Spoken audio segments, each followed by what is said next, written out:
Match après match, c'est votre rendez-vous pour faire le point sur l'actualité du football, essentiellement suisse. Cette semaine, un plateau d'habitués pour m'accompagner. Ils ont réglé leur horloge sur 20h. Notre nouvel horaire pour suivre cette émission en direct.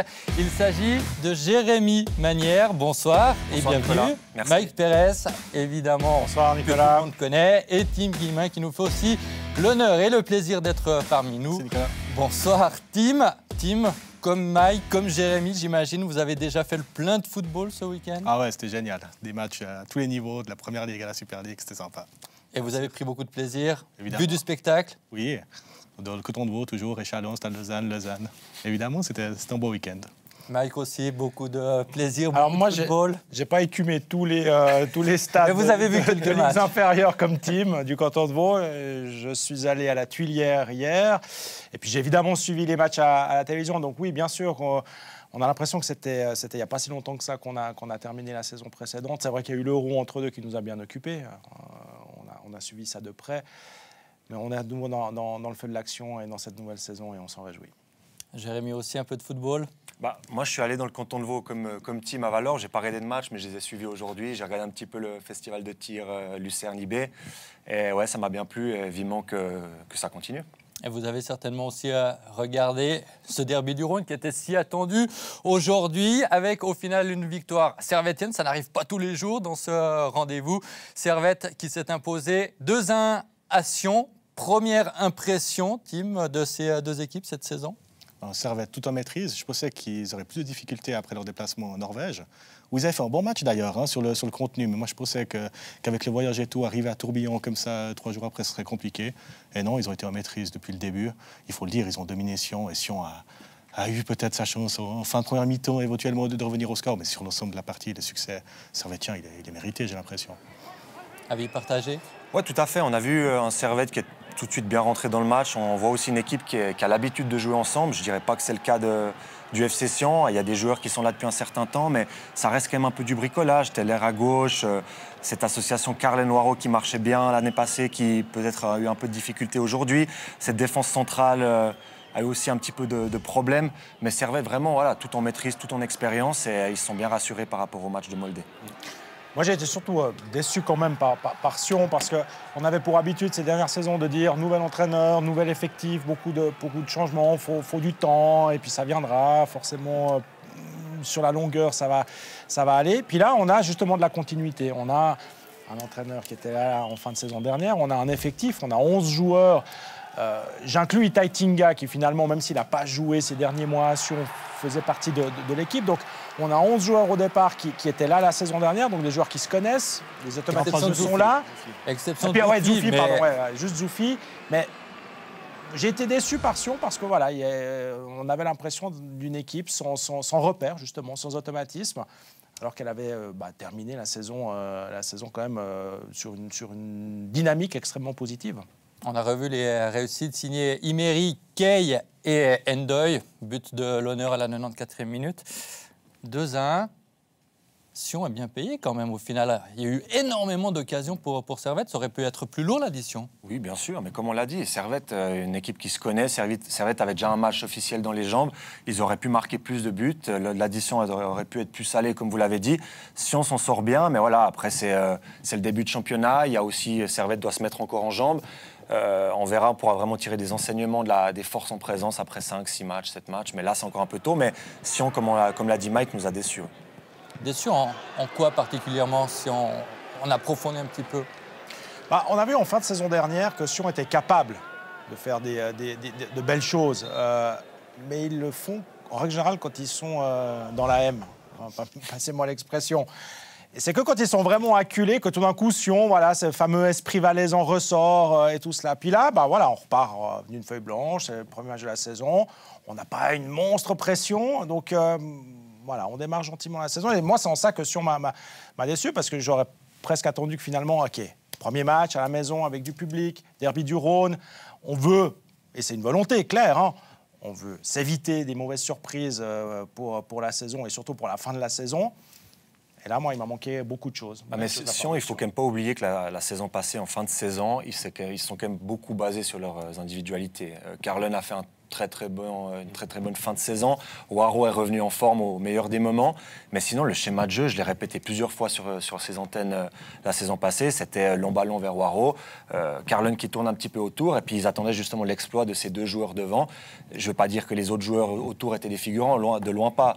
Moussa Arraz a été très important, Seredi aussi à la récupération, mais devant, ils faisaient des différences grâce au talent de leurs individualités. Il n'y avait pas une vraie philosophie de jeu. Qu'est-ce que c'est en fait la philosophie de jeu de Marco Valquer? Est-ce qu'on peut vraiment dire, est-ce que c'est un entraîneur qui aime jouer depuis derrière? Non.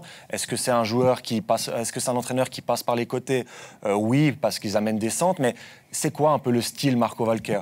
Au final, c'est facile, j'ai l'impression, d'analyser le FC Sion, parce que ils relancent peu depuis derrière, ils cherchent très rapidement la verticalité sur Waro et sur Carlen. Et au final, pour des clubs comme Servette qui sont bien préparés, qui ont des analystes, c'est facile, entre guillemets, d'analyser ces équipes et puis de se préparer en conséquence, j'ai l'impression. Ouais, Marco Valquer, il a dit un truc intéressant cette semaine. Il a dit je suis plus à l'aise maintenant parce que je n'ai pas la pression du résultat à tout prix. C'est plus simple pour moi à gérer.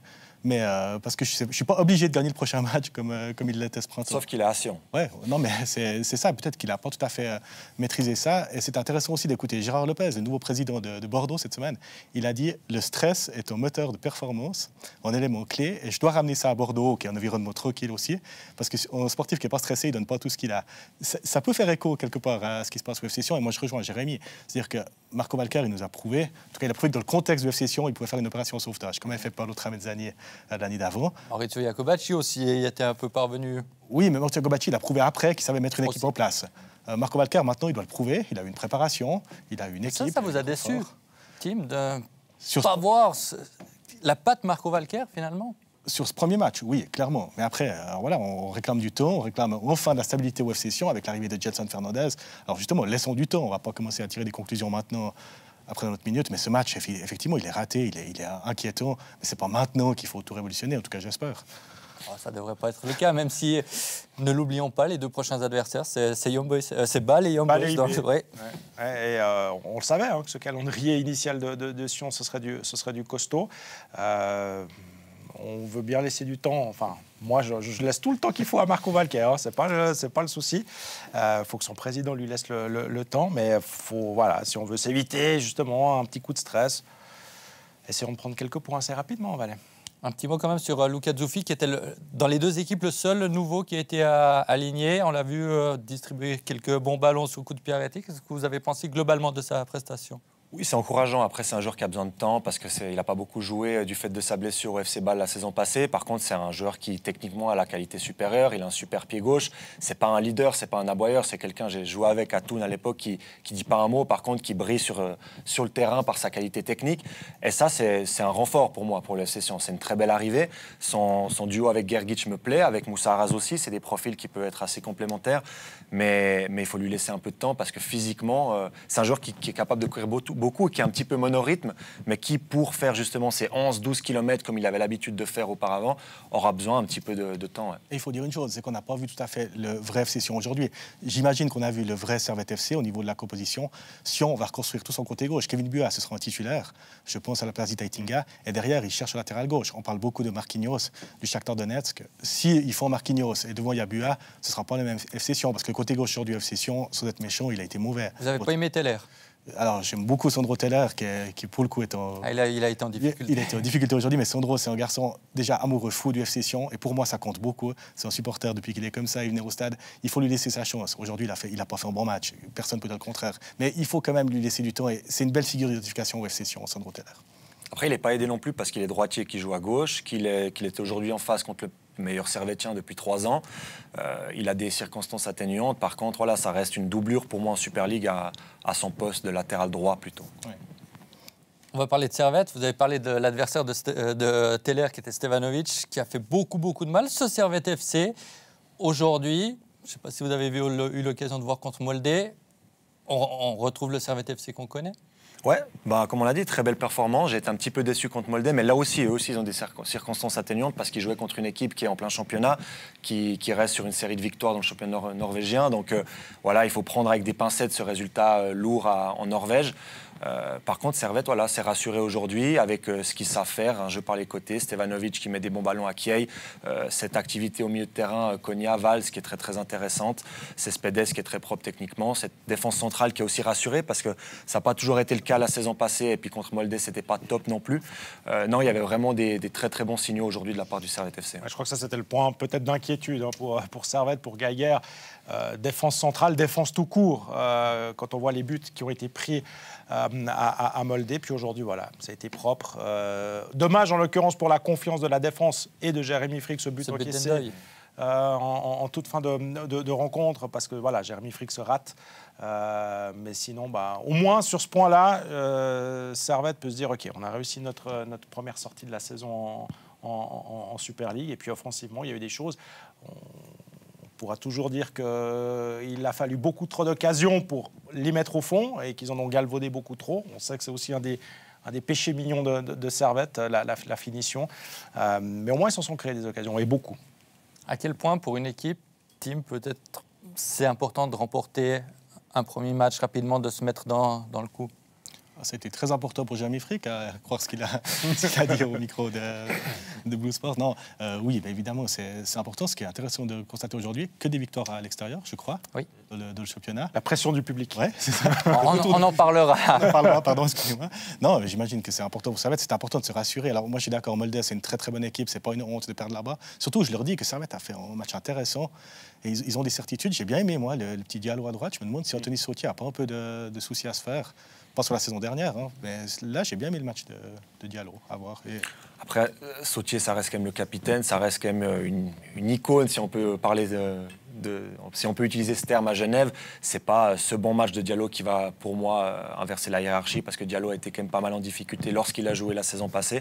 Mais il a montré aujourd'hui que ça peut être une bonne alternative. Et de toute façon, Servette devra compter sur des joueurs à chaque poste capables de mettre les titulaires en difficulté. Qu'est-ce qu'il manque encore à ce Servette FC? C'était le premier match. Dans quel domaine Servette peut encore progresser? La finition, j'attends de voir peut-être Rodelin d'entrée. Après, on sait que c'est un joueur plutôt c'est un ailier. Malgré sa grande taille, il a beau faire 1m90, c'est pas un attaquant de pointe. Il a dépanné en Ligue 1 parfois à ce poste. Mais ça reste un ailier qui est un peu nonchalant, qui parfois manquait de stats. Un beau joueur, un bon joueur, le genre de joueur qu'on aime bien voir au stade. Mais il faudra voir aussi dans un contexte où peut-être il jouera depuis le côté gauche, Stevanovic à droite, qui est en pointe. Voilà, parce que l'efficacité servettienne aujourd'hui aurait pu être un petit peu meilleure. Pas mieux. Et Emery, vous le mettez où? Parce que c'est quand même le but du Servette FC aussi, de développer les jeunes joueurs. C'est peut-être un axe sur lequel Servette doit travailler? Moi, c'est ce que j'allais dire. J'allais dire exactement ça. Je trouve qu'il manque absolument rien au Servette FC pour avoir la 3e place, voire peut-être mieux. Je pense quand même que ce sera compliqué. Pour moi, les 2 premières places, elles sont réservées. Mais je pense que Servette a tout pour être 3e. Mais effectivement, dans un monde idéal, on aimerait plus de Genevois, plus de purs produits de cette formation. Sur la pelouse, Servette a fait des belles promesses, parle bien. On aime beaucoup Antoine Philippe Senderos. Mais maintenant, on aimerait les voir sur le terrain. Et je pense qu'ils existent, ces jeunes. Je suis convaincu, ils sont là, ils sont tout prêts. C'est aussi à eux de se développer. Je ne dis pas que le club fait tout faux, loin de là. Ces jeunes sont bien formés. On aimerait les voir plus sur le terrain, mais c'est à eux de le montrer. Bon, ça a bien commencé aujourd'hui. Ils sont 2, Boris Cespedes et Castriotti Méry titulaires pour ce premier match. Donc c'est un premier signe de confiance qu'on leur a donné aujourd'hui, en plus avec une victoire à la clé. Bon, pour en revenir à Emery, moi j'aime beaucoup ce joueur. Je préfère le voir plutôt dans l'axe du terrain parce que technique sous pression, il est très fort, il est capable de distiller des bons ballons. Alors là, il joue à gauche avec un faux pied, donc il pouvait rentrer dans le terrain, mais c'est quand même dans l'axe que je préfère le voir parce qu'il a une belle activité, il a un coup de patte intéressant et on soutient d'un attaquant ou dans un poste de numéro 8, en concurrence avec Valls ou Konya, ça peut aussi être intéressant. On se réjouissait pour ce week-end non seulement de revoir les équipes sur le terrain, mais aussi de voir comment, dans quelles conditions et combien, à quelle quantité de spectateurs allaient revenir dans les stades. On est passé de 13 000 à Lucerne à 2100 et quelques à Lugano, 4600 à Lausanne. Mais si vous retenez plutôt les 13 000 bruyants de Lucerne ou les 4600, les 4000 de Tourbillon plutôt discrets après ce premier week-end? Moi, ça m'a fait plaisir de voir un match à Lucerne avec autant de public. Ça faisait très très longtemps et c'est ce pourquoi on aime le football. C'est ces belles ambiances. 13 000 sur un stade qui peut en contenir 17 ou 18 000, 20 000, je ne sais pas, peu importe. C'était beau à voir en tout cas, en plus du match qui a été un véritable festival de tir. Donc je vais plutôt retenir ça. Chaque club a un petit peu ses problématiques par rapport au Covid, mais ouais, Lucerne, c'était très très sympa à regarder. Il faut dire que Lucerne a offert les tests à l'entrée à son public. C'est aussi peut-être ce qui explique cette belle affluence. C'était bien joué de leur part en tout cas ça. Il y a une grande communication effectivement à Lucerne entre le club et les supporters. C'est la seule véritable belle affluence du week-end. 4600 à la Tuilière, Mike, vous y étiez, et ça sonnait un peu creux, alors que pour les spectateurs, c'était l'occasion enfin de découvrir ce stade. Vous allez croire que je suis un éternel déçu. Je vous ai parlé de ma déception par rapport au FC Sion tout à l'heure, et je suis aussi déçu effectivement de ces affluences ce week-end. Annoncé 4000 à Sion, on a une image là de Sion. Je ne sais pas si on avait vraiment 4000 à Tourbillon, un peu plus de 4000 à Lausanne. Alors qu'à Lausanne, on le rappelle quand même, c'était le premier match officiel avec du public dans le nouveau stade de la Tuilière. Alors bien sûr, ce sont les vacances. Il y avait 1000 billets offerts. Voilà, le sponsor principal a offert 1000 billets. Alors bien sûr qu'on est en pleine vacances, beaucoup de gens ont profité de partir enfin en vacances, donc voilà, il y a des gens qui ne sont pas là, mais quand même, ça n'excuse pas tout. Alors oui, il faut le pass sanitaire pour accéder au stade, mais si on n'est pas vacciné, on peut effectivement se faire tester assez facilement. Donc c'est une petite contrainte, je ne dis pas le contraire, mais quand on est fan de foot, quand on est supporter de foot et qu'on n'a pas pu assister à un match depuis... on les a entendus, les supporters de foot, durant cette année passée, c'est dur, on ne peut pas venir au stade. Donc quand on a été brimé pendant 18 mois, on saute sur la première occasion. Et là, voilà, il y a pour moi, personnellement, un petit regret, une petite amertume de se dire qu'il n'y avait que 4600 à la Tuilière, il n'y avait que 4000 à Tourbillon. Alors chapeau, 13 000 à Lucerne, ça c'était génial, quoi. Mais ceci dit, même que 4000, qu'est-ce que ça fait du bien. Mais, je suis désolé, c'est pas si simple de se faire tester. Moi je trouve que c'est quand même une démarche qui peut être compliquée. Il n'y a pas des tests partout, rapides, des rendez-vous qui peuvent être pris comme ça. Moi, je pense que la clé pour les clubs, c'est comme Lucerne, c'est de communiquer là-dessus et de dire, venez au match, il y a un test à l'entrée, venez assez tôt, vous venez 1 heure et demie avant, 20 minutes après. En s'organisant, on y arrive, disons, Tim. Si je sais que samedi prochain ou samedi dans 15 jours, il y a une affiche que j'ai envie d'aller voir, si j'ai envie d'aller voir Sion-IB dans 15 jours, je prends rendez-vous demain, j'appelle, je prends rendez-vous, en ligne même. Je prends rendez-vous pour un test et puis j'y vais à ce match. Non, je suis désolé, le Vaudois, il boit l'apéro à 11h, il y a le match à 16h, il dit à 13h15. Ah j'irai bien là. Oui, alors la spontanéité, c'est raté. Là, oui, voilà. mais c'est comme ça que ça marche aussi, de ce côté de vous connaissez aussi bien que moi. Ou alors on se vaccine, puis comme ça on peut y aller sans autre. Voilà, alors ça c'est clair. On encourage tout le monde, en tout cas. Personnellement, j'encourage tout le monde à se faire vacciner. Mais je suis désolé, c'est pas aussi simple que ça. Et moi, je pense que les clubs, là, s'ils veulent avoir des gens qui fassent tout, comme le FC Lucerne. Ça marche à Lucerne, ça peut marcher chez nous, je crois. Ouais. Trop de contraintes, Jérémy? Non, pour moi, c'est des... Fausses excuses. C'est des fausses excuses. Si on a envie d'aller au match, on va au match. J'ai été souvent confronté à cette problématique à la Pontaise à l'époque en tant que joueur. On a souvent été déçus par les influences. On a remercié aussi les personnes présentes, mais c'est vrai que c'est compliqué de faire venir du monde à Lausanne. Là, c'en est une énième preuve, entre guillemets, parce que sur une ville à 150 000 habitants, sur un canton à 700 000... C'était aussi décevant à Sion. On parle beaucoup de Lausanne, mais on peut élargir à ce qui s'est passé à Sion. 3400 mais Sion, en Tourbillon, je ne sais pas quand... Ils n'ont pas rénové le stade. Enfin, ils ont rénové, entre guillemets, il y a quelques temps. Mais là, on parle d'un nouveau stade flambant neuf qui est magnifique, avec un club qui travaille très, très bien, avec une super équipe, avec des jeunes joueurs hyper talentueux. Pour moi, il n'y a pas beaucoup d'excuses, en fait. Si on a envie d'aller voir le match à LS Saint-Gall, on y va. Et là, c'est juste décevant. Mais c'est une belle expérience, cette Tuilière. C'est un stade magnifique. Moi, j'étais bluffé. Je l'ai vu comme tout le monde pour la première fois avec du public, avec les bars ouverts. Il y a ce nouveau bar qui vient d'ouvrir. C'est magnifique. Et vraiment, pour moi, la seule explication, c'est vraiment ces contraintes. Moi, je suis convaincu par ça. Et je pense vraiment que s'il n'y avait pas le Covid et ces contraintes-là, je suis convaincu que le stade aurait été proche d'être plein samedi soir. Beaucoup d'ultras ont renoncé parce que les conditions actuelles ne leur conviennent pas. À Sion, il y a ce biais nominatif qui pose problème à certains. Les clubs romans, pour l'instant, tous refusent d'avoir des spectateurs venant de l'extérieur, ce qui provoque la non-venue des ultras. Vous comprenez Alors, les spectateurs du secteur visiteur. Parce que, secteur visiteur, oui. Voilà. Le reste du stade est ouvert. Voilà. Ouais, je comprends. Non, enfin, j'ai pas envie de comprendre ça, évidemment. Je le regrette. J'espère qu'on reviendra au plus vite possible à la normale. Il faut des secteurs visiteurs. Je trouve que c'est indispensable pour faire vivre les stades. Maintenant, est-ce que je le comprends avec les mesures Covid? J'espère encore que je le comprendrai encore une journée ou deux, mais pas plus. Mais il faut des secteurs visiteurs, ok. Mais en attendant, rien n'empêche un supporter de Saint-Gall, en l'occurrence, de venir à Lausanne et de supporter son équipe, s'acheter un billet en tribune. Il y en avait des supporters de Saint-Gall. Alors, on va dire des supporters tranquilles. Quand je dis tranquille, c'est pas les ultras, voilà, c'est ça, pas qu'on comprenne bien. Des supporters qui étaient là avec leur maillot, leur écharpe et tout ça, puis qui étaient là, qui ont assisté au match et qui en plus ont vu une victoire des leurs, donc très bien. Et puis il y a des ultras qui ont fait le déplacement quand même, mine de rien. Ils sont quand même venus depuis Saint-Gall jusqu'à Lausanne. Ils attendaient à l'extérieur du stade, ils se sont manifestés bruyamment. Ils ont fait craquer 2-3 pyros. On a aussi vu au Let's Ground des Ballois aussi. Voilà, exactement.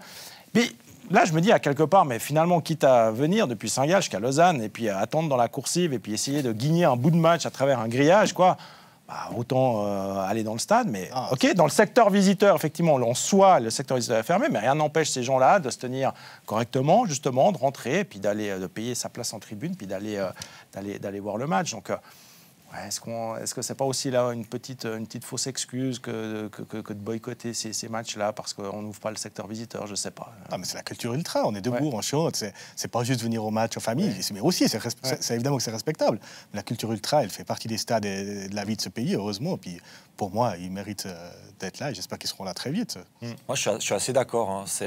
Alors, il y a ultra et ultra. En Suisse, on est plus ou moins bien lotis. Il y a eu 2-3 débordements parfois, mais je comprends un peu cette solidarité qui s'est instaurée entre les ultras des différents clubs parce que il y a besoin de ces deux copes qui parfois se répondent parce que c'est beau en tant que joueur, c'est beau en tant que spectateur neutre aussi d'assister à ça. Il n'y a pas des ambiances comme à Boca Junior, comme ça, c'est clair, mais ça fait partie du décor et c'est pour ça aussi qu'on aime le foot.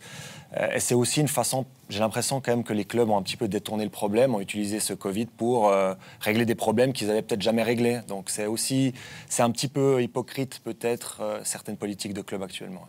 Pensez aux biais nominatifs notamment? Par exemple, après, je ne vais pas m'aventurer dans tes théories par rapport à ça parce que je n'ai jamais été ultra et puis je ne suis pas non plus assez calé pour m'épancher sur ça. Mais je peux m'imaginer que certains ultras se sentent un petit peu lésés, surtout qu'ils ont été pendant 1 année et demie, voire 2 ans, mis de côté un petit peu. Leur grande peur, c'est qu'au niveau du contrôle à l'entrée, on retienne leur nom, ils soient fichés. Lucien a montré l'exemple. Ils ont rencontré les dirigeants, ou les chefs de ces fractions de supporters. Ils leur ont expliqué, ils leur ont montré, ils sont venus. Est-ce que c'est la solution à suivre pour d'autres clubs? Oui, mais après, je rappelle quand même qu'il y a quelques présidents, bien avant le Covid, on parle il y a 3 ou 4 ans, qui disaient « nous, on ne veut plus de secteur visiteur ». Moi, je suis d'accord avec Jérémy. Et pour certains présidents, c'est une bonne excuse, clairement. Moi, je suis sûr qu'il y a moyen de trouver des solutions. Le biais nominatif, je suis contre. Les ultras aussi. Est-ce qu'il va falloir faire cette concession-là pour revenir au stade? Peut-être. Il faudra de toute façon qu'ils fassent des concessions, les ultras. Ils ne pourront pas revenir au stade comme ça c'est clair. Est-ce que la solution va bouger dans les prochaines semaines? Une fois encore, c'est ce que tout le monde a envie, parce que avoir du public, c'est une première étape. Mais il manquait quand même, en l'occurrence, hier à la Tuilière, il manquait effectivement ce petit côté, un peu plus d'ambiance. On a rarement mis le feu dans les Hauts de Lausanne, que ce soit à la Pontaise ou bien maintenant à la Tuilière, mais voilà, il y avait peut-être l'occasion là de faire quelque chose.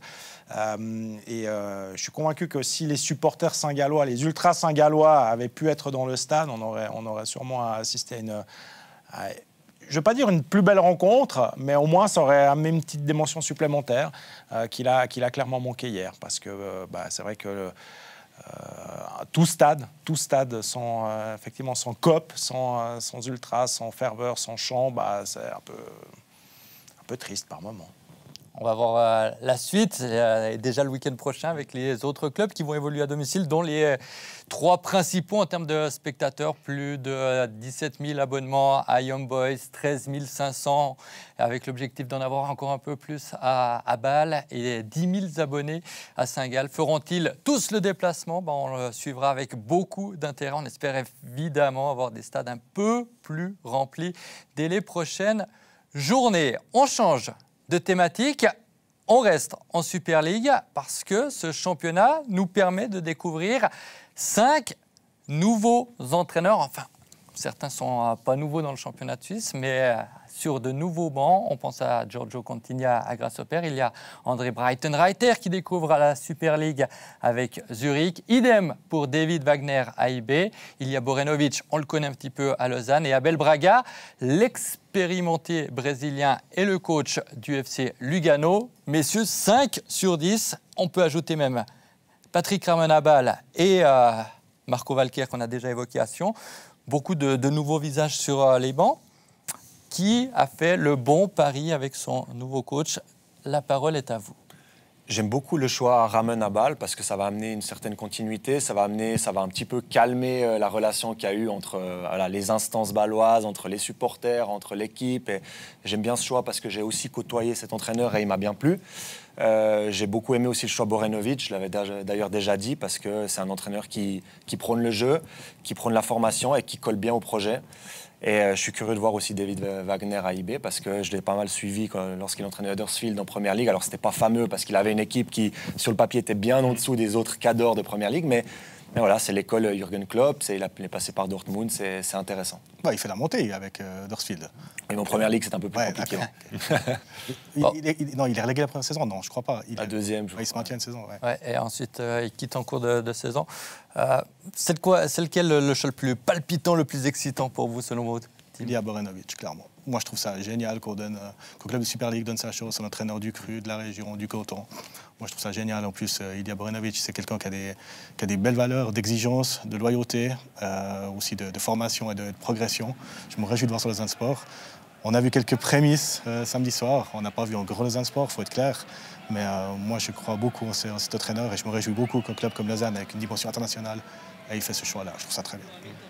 C'est un joli pari de la part des dirigeants lausannois parce que on confie les clés de cette première équipe à un entraîneur qui effectivement a l'habitude de travailler avec des jeunes, c'est le projet, qui connaît la maison, donc ça c'est très bien. Puis voilà, on donne une première chance, une vraie première chance à un entraîneur dans le foot professionnel. Donc ça reste mine de rien un pari, un risque pris par les dirigeants du Lausanne Sport, mais je pense qu'on leur pardonnera plus volontiers une éventuelle erreur, et je ne lui la souhaite pas, je ne souhaite pas l'échec de Borenovic, mais je pense qu'on pardonnera plus facilement un éventuel échec en ayant tenté ce pari-là plutôt qu'en faisant venir un nom ronflant de l'étranger. Donc voilà, ça c'est un joli risque. Puis les autres, Giorgio Contini, on le connaît, il connaît le foot suisse et tout. Les autres, ça peut correspondre à Getse, c'est un peu le même projet qu'à Lausanne.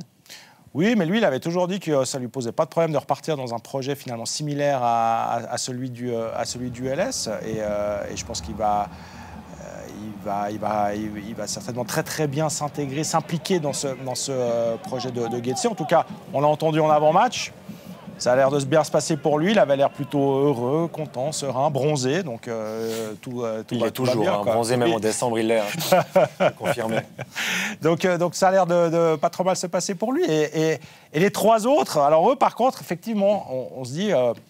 Waouh, là aussi, c'est des paris risqués d'aller chercher des entraîneurs qui ne connaissent pas notre championnat.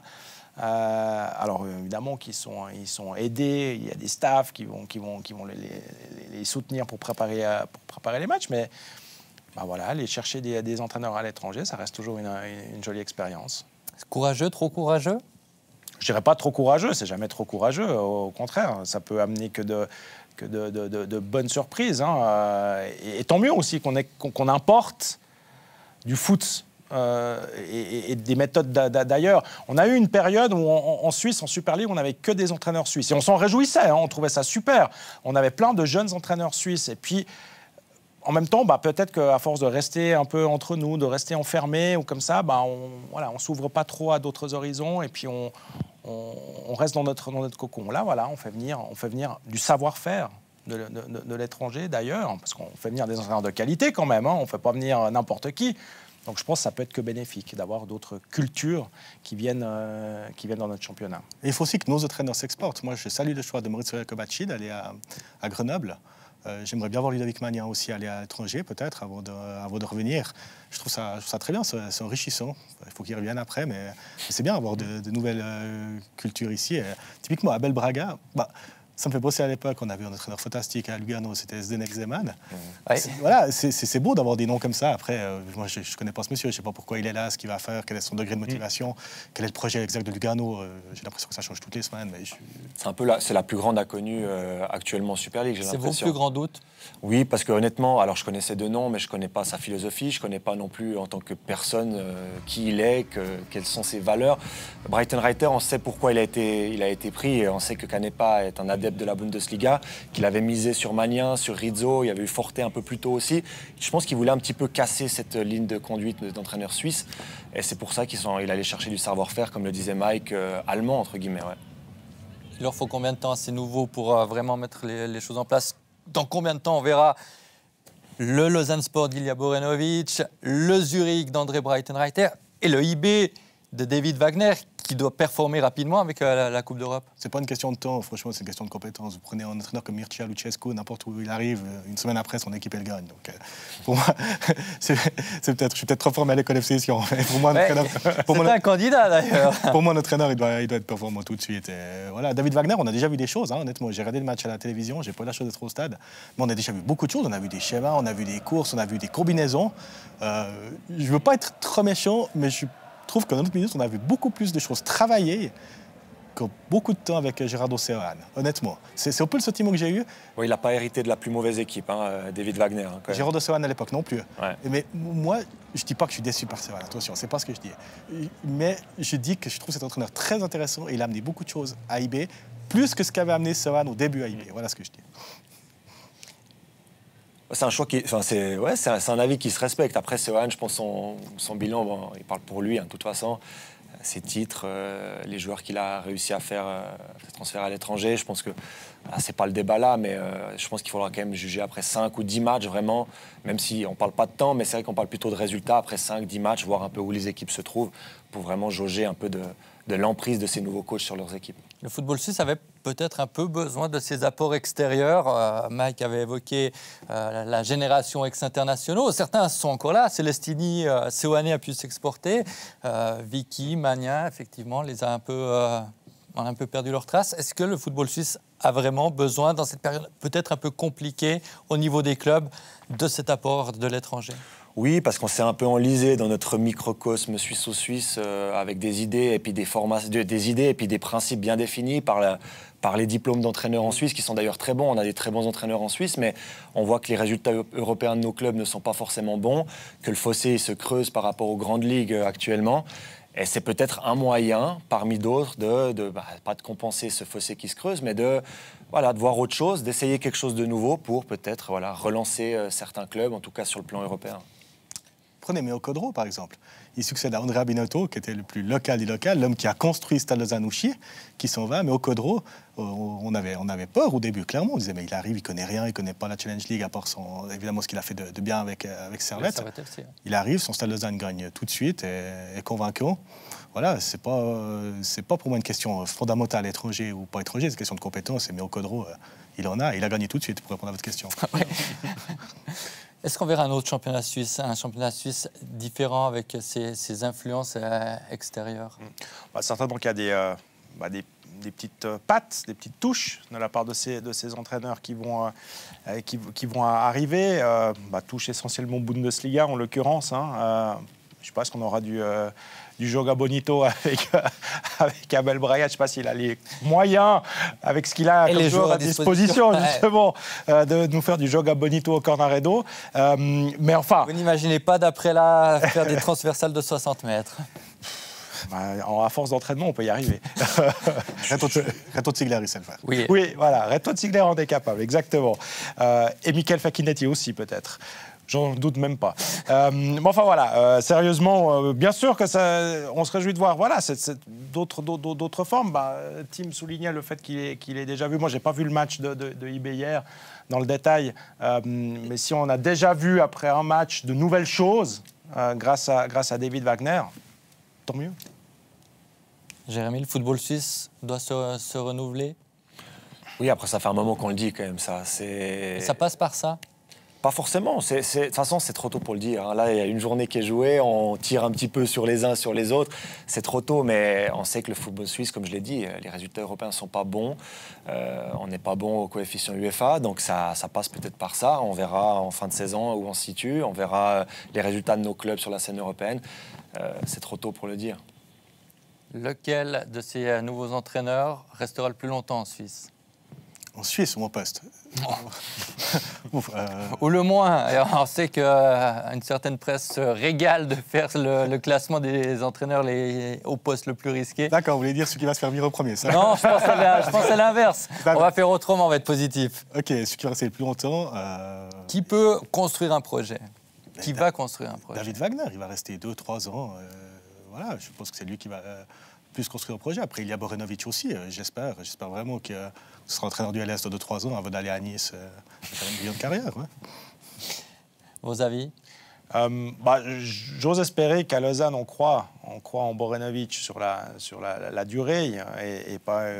Et quand je dis la durée, c'est même plus que 2 ou 3 ans. Alors, je sais qu'à Lausanne, on aime bien parler de cycle de 3 ans, en l'occurrence. Hein, c'est ce qui s'était passé avec Contini. Voilà. Ça a été un argument avancé. Alors, on fera le point après 3 ans avec Borenovic. David Wagner, ouais, moi, j'aimerais bien le voir rester longtemps en Suisse. Maintenant, on sait aussi que tout d'un coup, il peut être happé à nouveau par la Bundesliga ou par l'étranger. Mais voilà, j'ai un peu plus de doutes sur Apple Braga, à vrai dire. Pas convaincu qui... Et le contexte est un peu moins stable. Voilà, exactement. Ouais. Pas convaincu. Est-ce qu'il passera Noël à Lugano? Mais une fois encore, pas par sa faute ou par ses compétences ou pas, mais effectivement, le contexte de Lugano actuel qui est plus qu'instable. Voilà, difficile de faire un prono vraiment. Ailleurs, je crois que les 5 autres dont on ne parle pas, en l'occurrence ceux qui étaient déjà en poste l'année dernière, ou Patrick Ramen et Marco Walker en plus, même si on fait toujours une petite exception quand même, on prend des pincettes pour le FC Sion, on se dit allez, les 4 autres, ça va être stable, normalement. Jérémy, votre pari? J'attends de voir un petit peu ce que va faire le FC Zurich avec Brighton Reiter. Ils ont recruté assez intelligemment, ils ont pris Polero à Schaffhouse, mais après, ils ont pris Boran Iasevic aussi du LS. Ils ont pris un défenseur allemand dont j'ai oublié le prénom. Anschu. Voilà, exactement. Ça reste des paris aussi. On verra comment Polero s'adapte à la Super League. On sait que Cissé a de la peine un peu à la mettre dedans. Kramer aussi. C'est une équipe qui a perdu Benjamin Cololi aussi, leur meilleur atout. Ils ne pourront pas compter sur un Marquezano qui pourra mettre, comme la saison passée, plus que 10 buts. Pas forcément, peut-être, je ne sais pas. Déjà mis aujourd'hui. Voilà, ça commence bon, bien. Un péno, mais... mais disons que ça ne doit pas être l'unique homme providentiel, on va dire ça comme ça. Mais ouais, j'attends de voir en fait ce que le FC Zurich va développer cette année. Et si la Super League a très très bien débuté ce week-end, ce n'est pas le cas malheureusement de la 2e division helvétique, la Challenge League. Neuchâtel Xamax Haro renvoyé, Thun Yverdon renvoyé, Schaffhouse Kriens renvoyé aussi, un parking inondé, 2 clubs touchés par le Covid. On peut parler d'un faux départ pour cette division. La faute à de la négligence ou simplement à pas de chance, Mike? Bon, Neuchâtel, c'est pas de chance, hein. Ça c'est clair, on va rien reprocher à qui que ce soit. Ça, ce sont les aléas de la météo. Puis le pas de chance supplémentaire, c'est qu'on s'était dit pourquoi ils inversent pas le match et on va le jouer à Haro, mais le Brugglifeld, dans l'occurrence la pelouse du Brugglifeld, n'était pas, ils l'ont refaite et donc elle n'était pas apte à accueillir le match. Donc là, clairement, pas de chance. Les 2 autres, voilà, un cas de Covid à Kriens, un cas de Covid à Thun. Est-ce qu'on peut parler de négligence, de pas de chance? Voilà, on a un petit peu desserré, mais c'est normal, tout le monde a un tout petit peu desserré les taux, parce que voilà, on était tous sous pression. Et effectivement, on fait peut-être moins attention actuellement dans les clubs. Donc du coup, un cas de Covid qui se glisse là au milieu, et puis on se retrouve en quarantaine, et puis du coup, ce championnat est déjà un peu tronqué.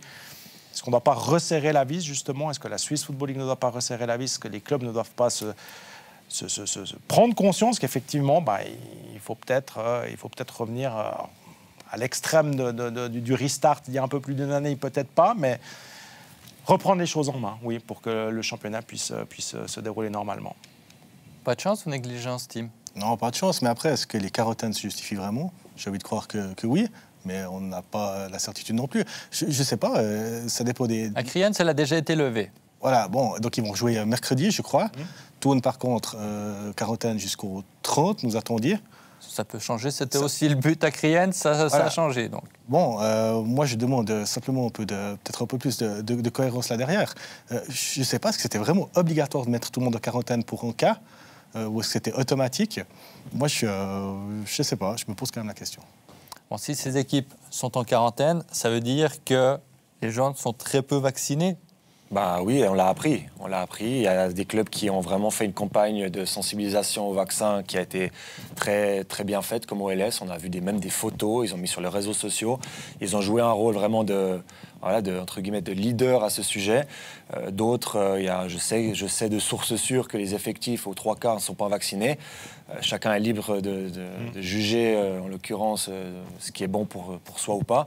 Mais on peut se poser la question, est-ce qu'on veut vraiment faire ce championnat en bonne et due forme ou pas? Est-ce que ça passe par le vaccin ou pas? Et moi, je crois que oui. Et malheureusement, on a la preuve que ça aurait dû être fait peut-être plus tôt. Moi, je ne suis vraiment pas un expert Covid, mais est-ce qu'être vacciné, ça empêche complètement le fait d'être positif ou cas contact et d'avoir le reste de l'équipe en quarantaine? Je ne sais pas. Ça éviterait les quarantaines. Ça éviterait les quarantaines. Attention, terrain miné, là. Hein. Ouais, justement, non, mais ça éviterait au moins les quarantaines. Ça éviterait les quarantaines, exactement. Après, voilà. Vous avez été surpris en apprenant qu'aussi peu de joueurs étaient vaccinés dans ces équipes? Ou ce sont des jeunes, on sait qu'ils ont peut-être plus de peine à se faire vacciner, il faut le comprendre? Pas tellement surpris du fait qu'effectivement les joueurs ne soient pas vaccinés, parce que finalement, on n'en est pas encore à une majorité de gens vaccinés. C'est plus qu'effectivement le discours qui peut paraître contradictoire entre ce que les clubs disent. Alors oui, à Lausanne, en l'occurrence, on a fait ce qu'on a dit. Hein, donc on a poussé dans ce sens-là. Mais où on se dit, c'est peut-être une des solutions qui permet d'aller de l'avant avec les championnats. Bien sûr qu'on ne peut contraindre personne à quoi que ce soit. Donc on doit respecter le choix de chaque joueur. Moi, je comprends parfaitement qu'un joueur n'ait pas envie, là maintenant, tout d'un coup, de se retrouver peut-être pendant 1, 2, 3 jours pas bien. Alors qu'on est au tout début de la saison. Mais après, faut peser le pour, le contre, les intérêts économiques, sportifs de chacun, et puis essayer de trouver, à défaut, comme je dis toujours, à défaut de trouver la meilleure solution, au moins la moins mauvaise, quoi.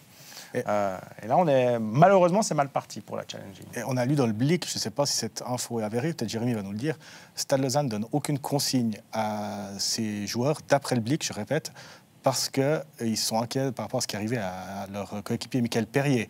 Le Blick dit qu'il n'y a pas forcément un lien entre le fait qu'il se soit fait vacciner et son accident, mais que temporellement, son accident est arrivé après, et que du coup, ça refroidirait certains joueurs de Stade Lausanne. Je ne sais pas, Jérémy, si vous avez des infos, mais... J'ai pas d'infos à ce sujet, mais si le Blick le dit, peut-être que c'est vrai. Après, on sait qu'ils aiment bien écrire des choses qui ne sont pas toujours véridiques, mais non, j'ai pas d'infos à ce sujet. En l'occurrence, les sources sûres dont je parlais plus tôt, ça ne concernait pas le Stade Lausanne-Ouchy. Messieurs, c'était très intéressant, mais on va devoir en rester là. On est passé à 45 minutes d'émission. Ça passe tout aussi vite que notre ancienne Formule 25. On a eu beaucoup de plaisir à avoir Tim Guillemin avec nous pour cette première de la nouvelle saison. À très vite. Merci. Bonne saison, beaucoup de plaisir. Idem pour Jérémy Magnier, que l'on retrouvera régulièrement sur ce plateau. Idem aussi avec Mike Pérez. Merci beaucoup d'avoir été avec nous. La suite du championnat de Suisse, c'est le week-end prochain. Portez-vous bien d'ici là. Bye bye.